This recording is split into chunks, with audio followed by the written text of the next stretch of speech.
Siri. One of the most direct and simple ways to access the accessibility features in your iOS device is via Siri. With Siri, you can open the apps, turn many settings on or off, such as VoiceOver, or use Siri for what it does best, which is to act as your aide. Siri knows when VoiceOver is on, so will often read more information back to you than appears on the screen. I found something on the web about Open BBC Bite-Size Guide homepage. Check it out. You can also use VoiceOver to read what Siri shows you on the screen. To make requests of Siri, speak to your iPad to send messages, schedule meetings, make FaceTime calls, and much more. Siri can understand natural speech, so you don't have to learn special commands or keywords. You can ask Siri anything from set the timer for 3 minutes to what movies are showing tonight. Open apps and turn features like airplane mode, Bluetooth, Do Not Disturb and VoiceOver on or off. Siri will keep you updated with the latest sports information, help you decide on a restaurant, and search the iTunes Store or App Store for you. You should note that to use Siri, your iPad or iPhone must be connected to the internet.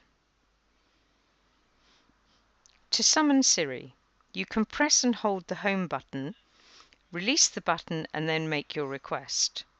Or, instead of waiting for Siri to notice that you've stopped talking, you can continue to hold down the home button while you speak, then release it when you finish. If you are using a headset, you can use the center or call button in place of the home button.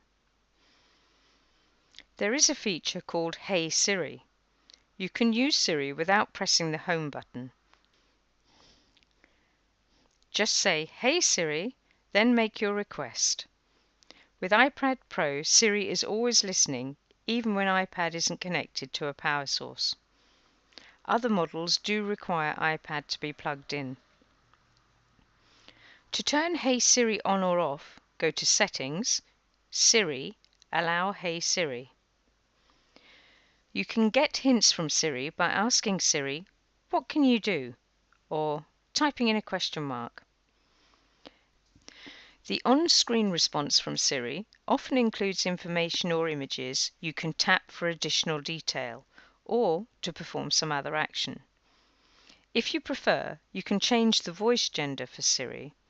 Go to Settings, Siri, Siri Voice. Adjust the volume for Siri by using the volume buttons while you are interacting with Siri. Note, for voice feedback options, go to Settings, Siri Voice Feedback. Siri works with many of the apps on iPad, including FaceTime, Messages, Maps, Clock, Calendar, and more. For example, you can say things like, "FaceTime Mum. Do I have any new texts from? I'm running low on. Set an alarm for 8 a.m. To get personalized service for requests like FaceTime Mum, you must tell Siri about yourself and your relationships. If Siri doesn't get something right, you can tap or edit your request, or tap the speech button again and clarify your request verbally. If you want to cancel that last command, say "Cancel", tap the Siri icon, or press the home button. If you want to change a message before sending it, say "Change it". Siri Settings. Go to Settings, Siri.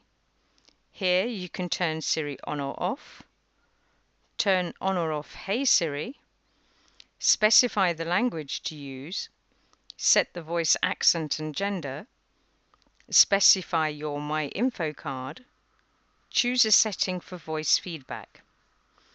To allow Siri to speak when the sound is muted, choose Always On.